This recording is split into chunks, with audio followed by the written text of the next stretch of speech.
வஸ்திரங்களை தங்களுக்குள்ளே பங்கிட்டார்கள். என் எலும்புகளை எல்லாம் நான் எண்ணலாம்.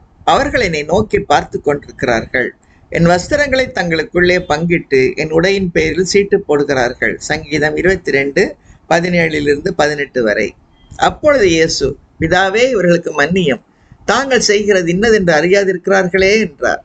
அவருடைய வஸ்திரங்களை அவர்கள் பங்கிட்டு சீட்டு போட்டார்கள். ஜனங்கள் நின்று பார்த்து கொண்டிருந்தார்கள். அவர்களுடனே கூட அதிகாரிகளும் அவரை இகழ்ந்து, இவன் மற்றவர்களை ரட்சித்தான், இவன் தேவனால் தெரிந்து கொள்ளப்பட்ட கிறிஸ்துவானால் தன்னைத்தானே ரட்சித்துக் கொள்ளட்டும் என்றார்கள். போர் சேவகரும் அவரிடத்தில் சேர்ந்து அவருக்கு காடியை கொடுத்து, நீ யூதரின் ராஜாவானால் உன்னை ரட்சித்துக்கொள் என்று அவரை பரியாசம் பண்ணினார்கள். இவன் யூதருடைய ராஜா என்று கிரேக்கு, லத்தீன், எபிரேய எழுத்துக்களில் எழுதி அவருக்கு மேலாக வைக்கப்பட்டது. அன்றியும் சிலுவையில் அறையப்பட்டிருந்த குற்றவாளிகளில் ஒருவன், நீ கிறிஸ்துவானால் உன்னையும் எங்களையும் ரட்சித்துக்கொள் என்று அவரை இகழ்ந்தான். லூக்கா 23:24-39 வரை.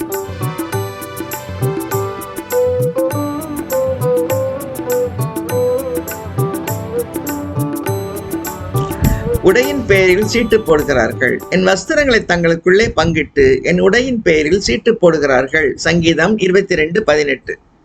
அவரை சிலுவையில் அறைந்த பின்பு அவர்கள் சீட்டு போட்டு அவருடைய வஸ்திரங்களை பங்கிட்டு கொண்டார்கள். என் வஸ்திரங்களை தங்களுக்குள்ளே பங்கிட்டு என் உடையின் பெயரில் சீட்டு போட்டார்கள் என்று தீர்க்கதரிசியால் உரைக்கப்பட்டது நிறைவேறும்படி இப்படி நடந்தது. மத்தேயு 27:35. போர் சேவகர் இயேசுவை சிலுவையில் அறைந்த பின்பு அவருடைய வஸ்திரங்களை எடுத்து ஒவ்வொரு சேவனுக்கு ஒவ்வொரு பங்காக 4 பங்காக்கினார்கள்.